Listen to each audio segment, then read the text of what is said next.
listeners, it's Jana. Welcome back to Grief Out Loud. I don't know if it's objectively true, but it seems like across the world, we're seeing many more wildfires causing large-scale damage to property, to livestock, and in the most heartbreaking ones, taking people's lives. Here on the West Coast, it's hard to travel anywhere over the mountains without seeing evidence of these fires.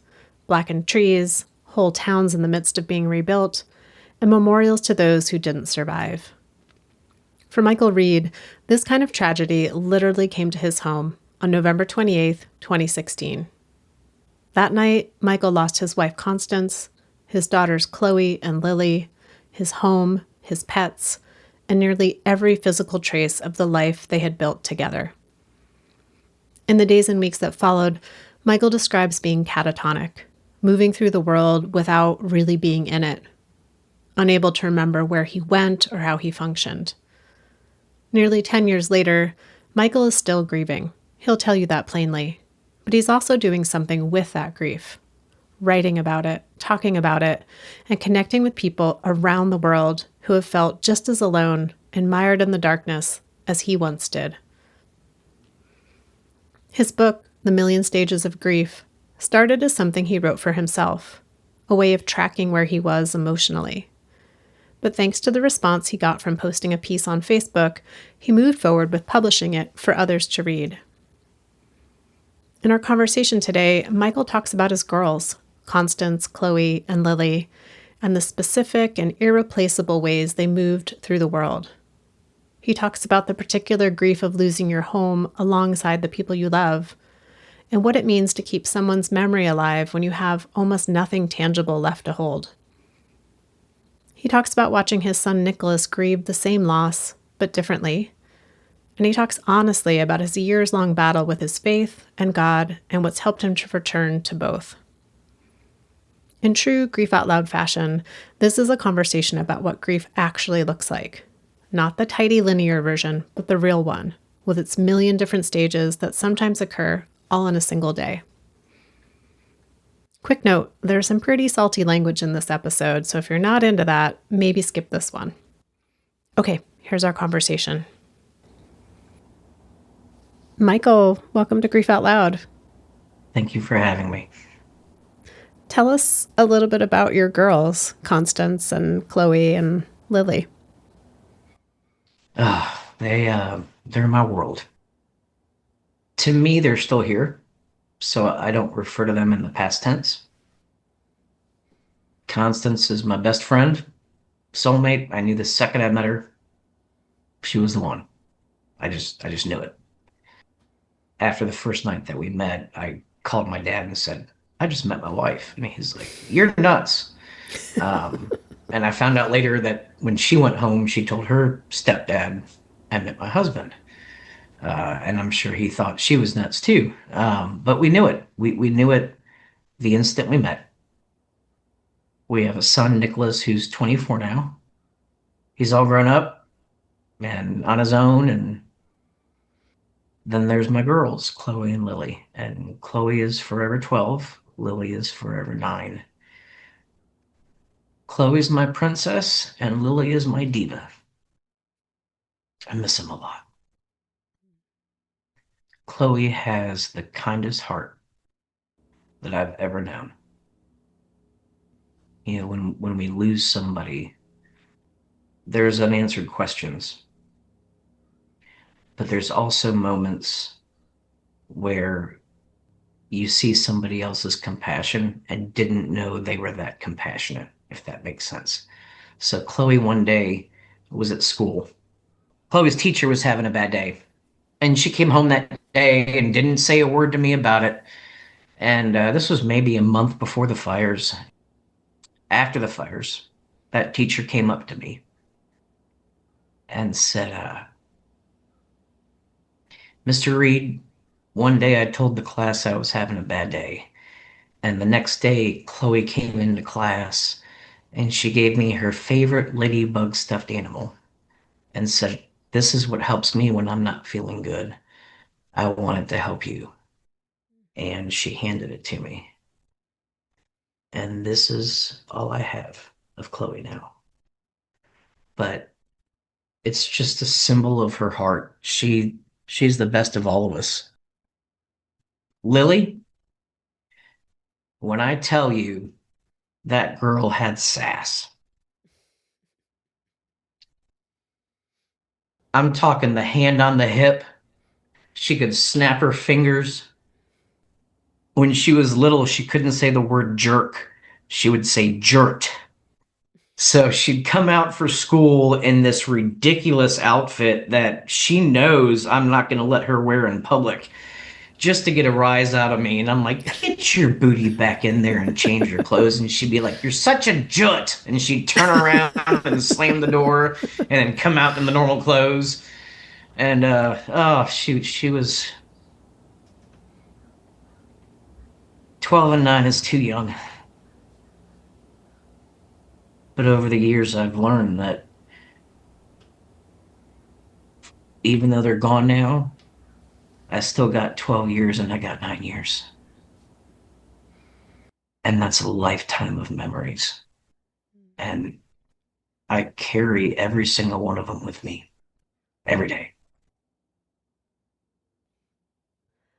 Michael, one thing that stands out to me when someone in our life dies and our home is impacted, whether it's from a flood or a fire or a tornado or a hurricane, we often lose all the tangible reminders of the people in our lives. And I know you have that stuffed animal, that ladybug stuffed animal, because Chloe had given it to her teacher before the fires and before they died.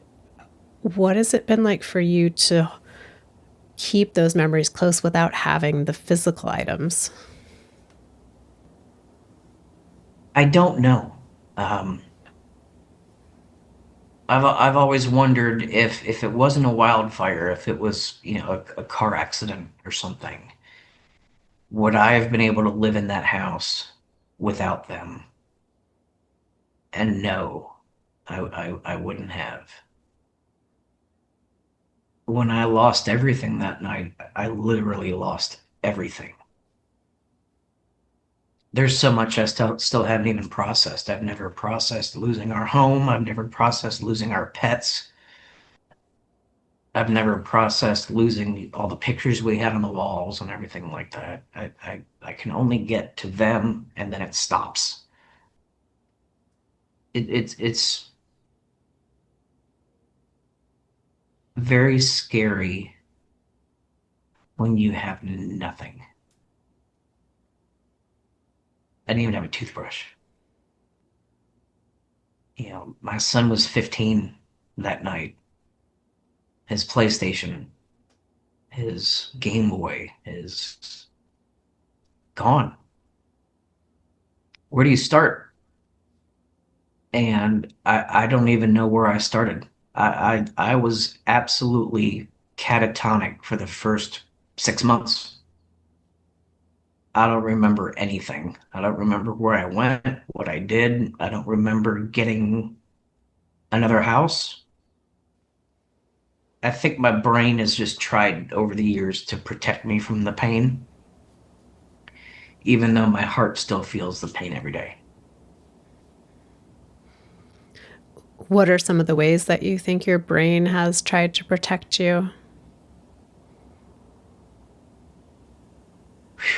Um, it, it's helped me, and it's also been my worst enemy. I have really bad PTSD and anxiety and depression, and when the wind starts blowing really bad, I turn into a 10-year-old.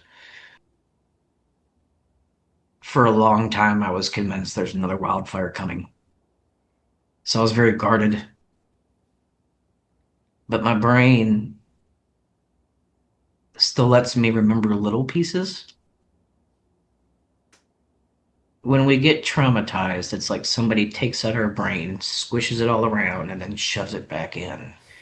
And it's our job to try to put it back together. And what I've put back together is nothing like I used to be.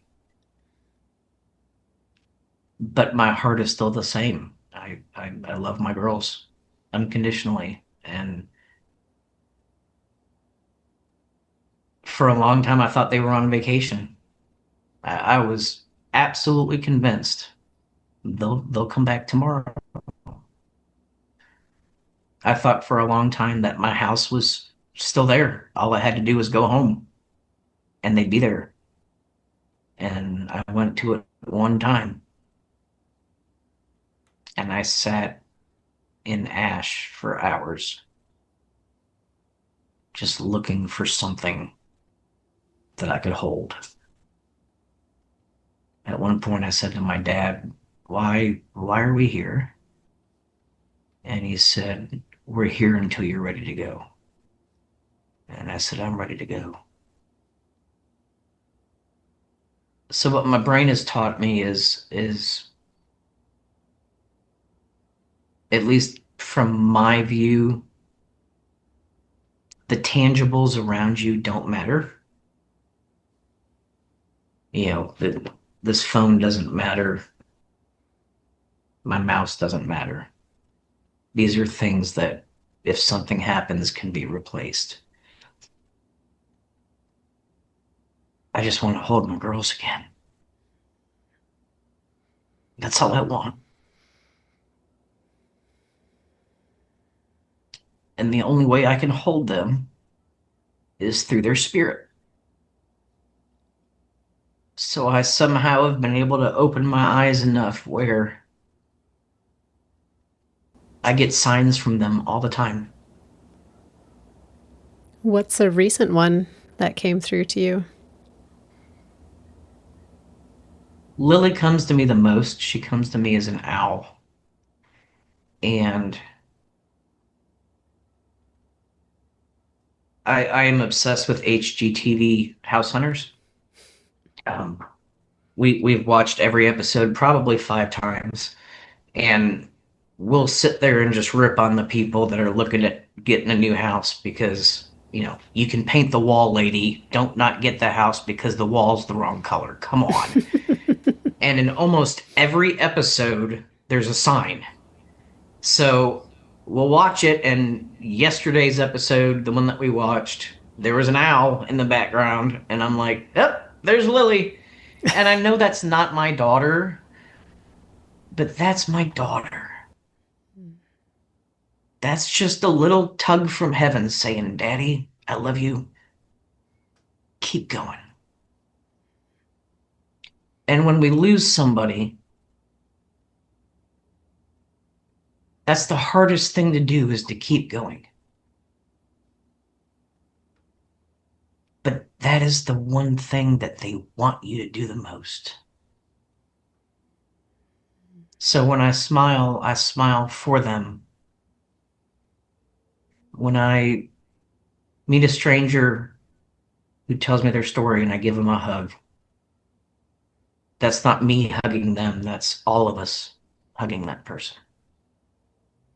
And I try to live every day to make them proud. I fail a lot. There's days where I can't stop crying. We can be our own worst enemy at times. And I, yeah, when I have really bad days, I'm telling myself, you've had a really bad day, but I've never heard them ever say, Dad, come on, why are you having a bad day? All I've heard is, we love you no matter what. You mentioned, Michael, that you don't even really remember those first couple of months after the fires, after your wife and your two daughters died. What was it like to try to be there for your son, and who stepped in to help? My sister, I was a shell. She held me up, and she was so helpful to Nicholas. They're so bonded today. It's unreal. He'll listen to her before he'll listen to me. Go figure. Yeah, I was useless. And she stepped up and filled the role, and my dad and my mom, and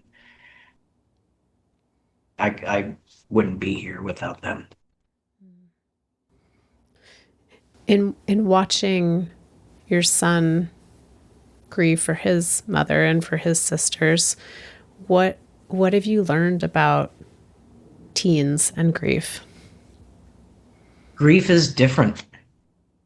Um, we lost the same people, but we lost different people at the same time. I lost a wife and daughters. He lost a mom and sisters. And children somehow have this magic ability to grieve better than adults do, and they can accept things and adapt to things quicker than adults can.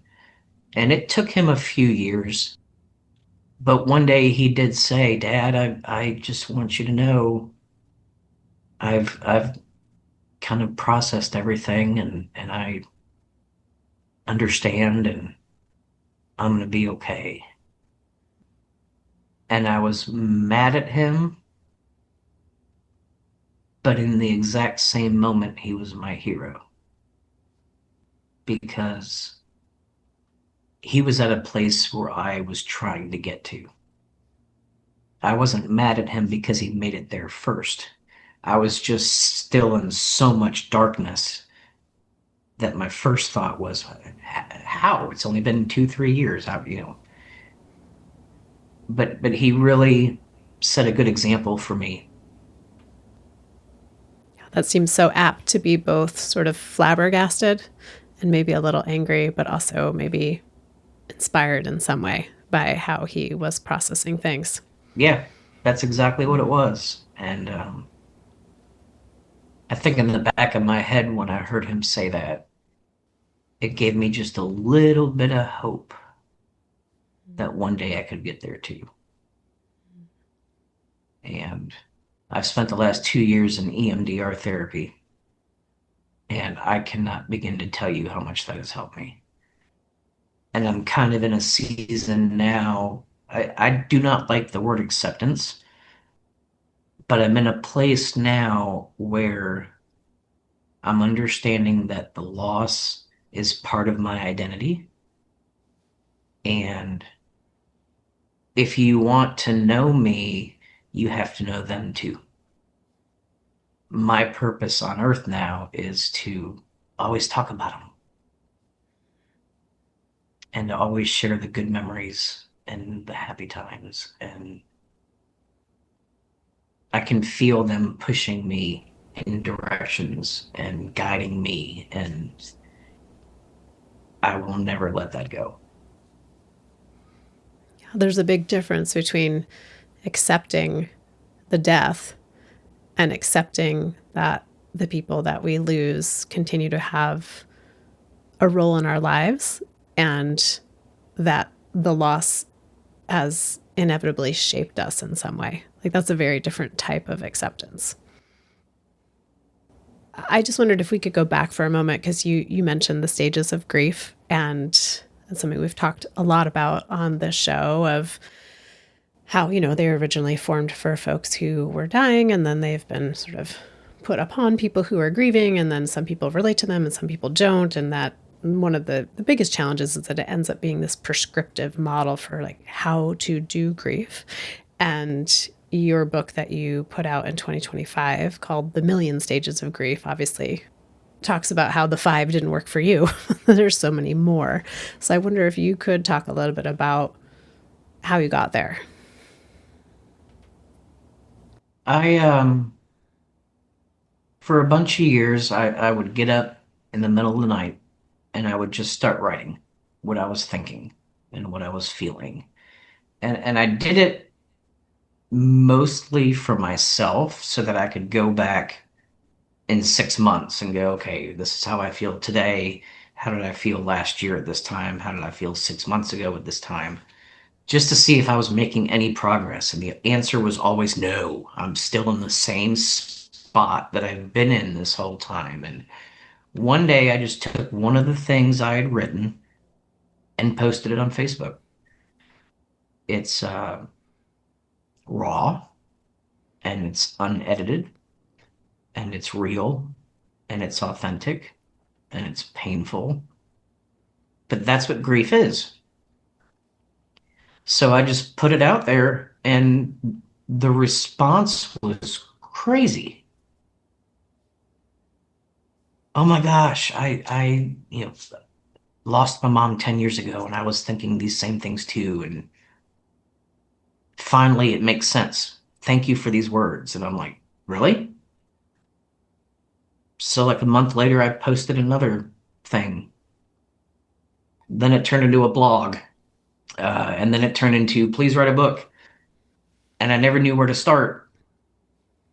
And then I just sat down one day and I said, I got to start from the beginning. And the first chapter is about my girl's favorite song. And it was The Story of My Life by One Direction. God, I hated that song for so long because it reminded me of them. And I couldn't listen to it. And it was a couple years ago. I was sitting on the couch and I'm like, I gotta hear it. And I downloaded it and I hit play and I bawled like a baby because I could hear them singing it. And when I closed my eyes, I could see them still dancing to it. Chloe wanted to move to England and marry one of them. I don't know which one. And I tried to explain to her that she's 11 years old. You can't fly to another country by yourself, but she didn't care. She was going to marry him. Um,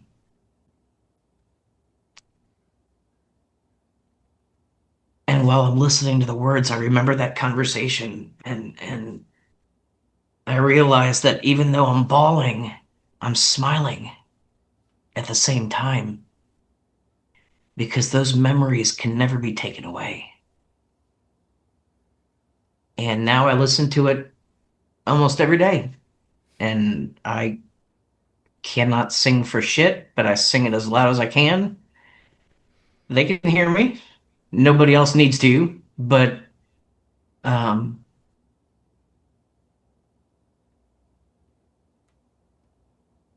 so I realized that the way the world talks about grief and the way that we're expected to grieve is completely wrong. Like you said, the five stages weren't designed for when you lose somebody, they were designed for when you knew your time was coming. And there's a total disconnect there. And I realized that grief isn't five stages, it's a million stages. And it can sometimes be a million stages in just one day. And you can go from anger to sadness to happiness to joy to crying again in an instant. And there's nothing out there to help people that are stuck in that. Because I was there for years. And so I took everything I've learned in therapy, everything I've learned in college, and everything that I've learned over the last 9 years, and did the best I could to tell people it's okay to be where you are today. There is no wrong way to grieve. There is no right way to grieve. It's okay to have bad days. It's okay to have good days. And everything you are feeling is normal. Because for years I thought I was nuts. So I self-published it, and it's been incredible. It's reached countries all over the world. Um, I'll get messages from complete strangers that just say, I never knew somebody else went through what I went through. And there's some people that I've met who their loss was 20 years ago and they're still stuck in that darkness. And one sentence out of the book and it clicks and they go, wait a minute, I am not the only one who is feeling this. And when you're grieving and you finally get that sense of community, that you're not on an island all by yourself, that there are other people around you that understand and that grieve with you and that can help you, that's when you can slowly start to rebuild again. Now, I've rebuilt probably as far as I'm ever going to get, and I am a completely different person than I was before the tragedy. I don't even know who that person was. My worldview has changed. I've had a battle with God for years that we could spend an hour talking about. Um, Little moments mean more to me now than big moments. You know, everything was just flipped upside down, and I have to make the best of what I've got left. And I think anybody that's grieving, a piece of you also dies with that loss. You can let that piece of your heart stay torn away, or you can take what's left of the heart and sew it back together and get it to beat again. So that's what I hope the book does for people is tells them it's okay to not be okay. And you're never alone. And I've said this a million times. If the only loss you've ever experienced was you lost a pet when you were a kid, do you remember when you cried for that pet? Those tears are the same tears that I shed for my girls today. And people always fight me on this. They're like, it's not the same thing. It's not. Yes, it is. It's the same sadness. It's the same hurt. It's the same longing for one more moment. That is a bonding moment for us because now we have something in common. And if I can teach you to use your hurts to help other people with their hurts, then you have the power to change somebody else's life. And then that person learns how to use their hurts and they help somebody else. And that's how you change the world. And that's how you change how grief is looked at. And that's all I'm trying to do. We all are going to grieve in our lives. There's no way around it. I never thought 10 years ago that this is where I'd be today. Chloe would be 21 now. I can't picture it. I've always wondered what she'd look like. Lily would be 18. She'd have her driver's license. Holy crap, she'd be driving a car on the road. But she's just forever 9. And I used to think that that was a problem. But again, you grieve however you want to grieve. And if they're forever 12 and 9 in my head, it's not hurting anybody. My wife was 34. I've got gray hairs now. Where did that come from in the last 10 years? Would she have gray hair now?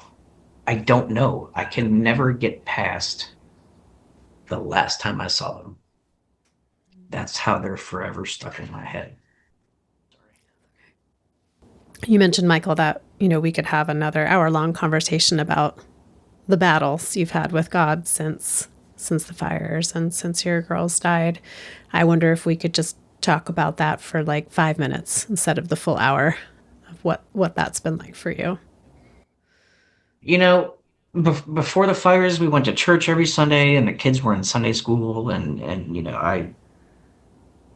I'm not a Bible thumper by any stretch of the imagination, but I consider myself a Christian, and I try to do good for others, and we're just chugging along at life, and then all of a sudden everything's gone. I was so mad at God for not warning me that something was coming. Like, I thought we were pals. I thought you had my back. Why did you let this happen? What have I done wrong? Am I not Christian enough? Have I not read enough of the Bible? We went to church every Sunday. What more do you want from me? We cooked at our soup kitchen together on Thursdays. What more do you want from me, God? You have taken everything I've known and ripped it away. And for years, I turned my back on him. Um, I remember it clear as day. My wife had a lot of mental health issues. She went through some really bad trauma when she was a child, and it affected her daily life. She didn't work, she didn't drive, and I remember I asked God one day, "Why didn't you let me save Constance?" And He said, "You did save her because you held her hand every day until it was time for me to hold it." And I said, "Fuck you. Why didn't you let me save my girls?" And He said, "Your wife's biggest fear was being alone, and now she never has to be alone again." And I said, "Fuck you again." And then I didn't talk to him for years. Then one day, I realized that the signs that I'm getting isn't from my girls. It's been God the whole time telling me that He's still here. It is okay to be angry at God. I still am. But I know He's there. I know He wants me to use every day I've got left here to help as many people as I can. And if I do that, one day I'll get rewarded and we'll all be holding each other again. So it sounds a lot like it's been a coming back to being in relationship. Yeah. Um, I go to a Christian college, and I picked a Christian college on purpose because I got to let out.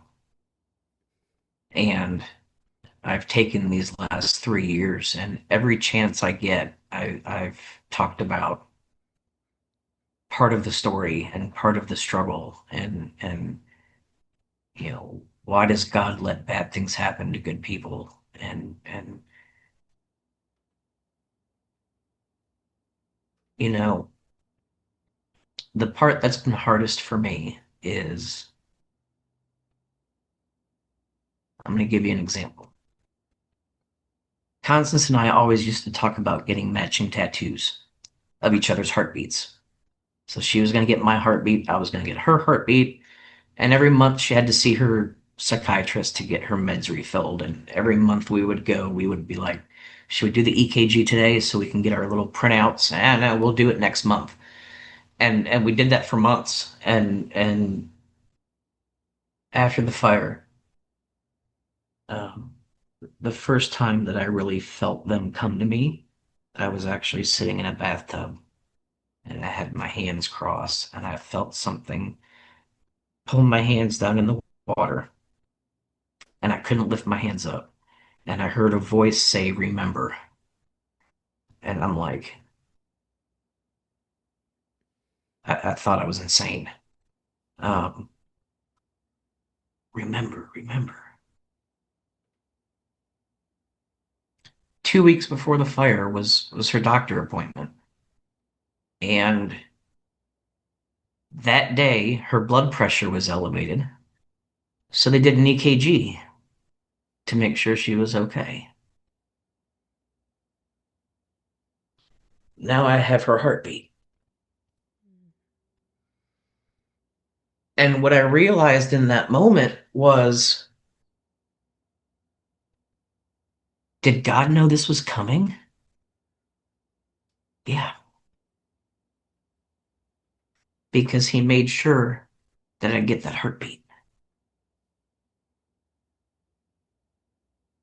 And that's where it was very easy back then for me just to walk away from him altogether. I mean, if you knew this was coming, God didn't cause this. Man caused this. God's been here the whole time. I just haven't reached my hand out.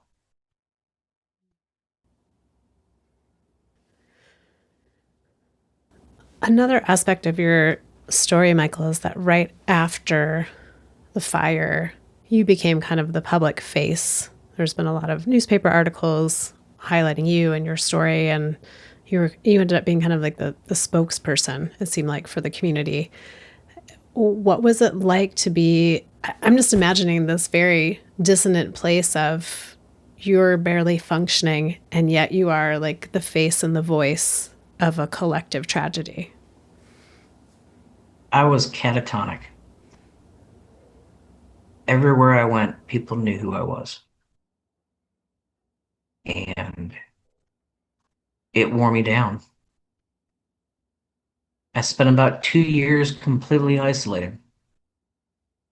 I couldn't do it anymore. It meant the world to me every time somebody would come up to me and say, "I'm so sorry. Can I give you a hug? We're praying for you." It meant so much, but every time I heard it, it was a reminder that they were gone. And I didn't know how to process that back then. So I secluded myself. Now I'm trying to kind of reverse it. I had this platform that I didn't want, but now I want it. And I want to be able to tell people, you're going to be okay. And there's always hope. I'm more comfortable now with my face out there than I was back then because I don't want to be the face of a tragedy anymore. I want to be the face of hope. And that's my mission. Well, Michael, as we come to the end of our conversation today for Grief Out Loud, is there anything else that you feel like is important to share? It doesn't matter who you lost, when you lost them, or how you lost them. Loss is loss. You never know what the person next to you is going through. And if we all took the time just to take one little step back and said, "Hey,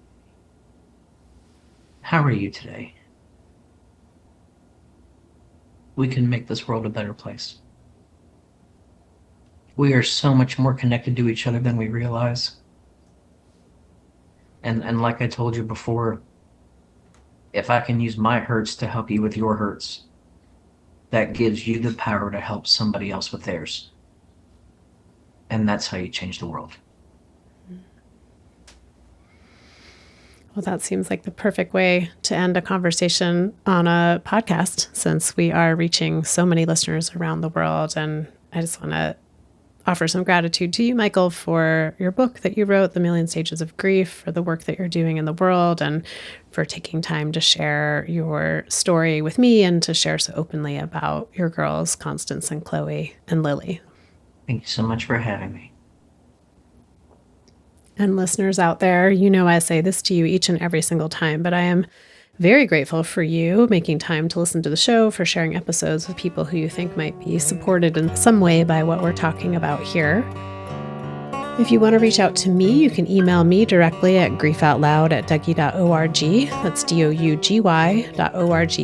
That's the main website for Dougy Center, where you can find all of our free downloadable resources, information about our local programming, and of course, every episode of Grief Out Loud. I'm always excited to share that the podcast is sponsored in part by the Chester Stephan Endowment Fund.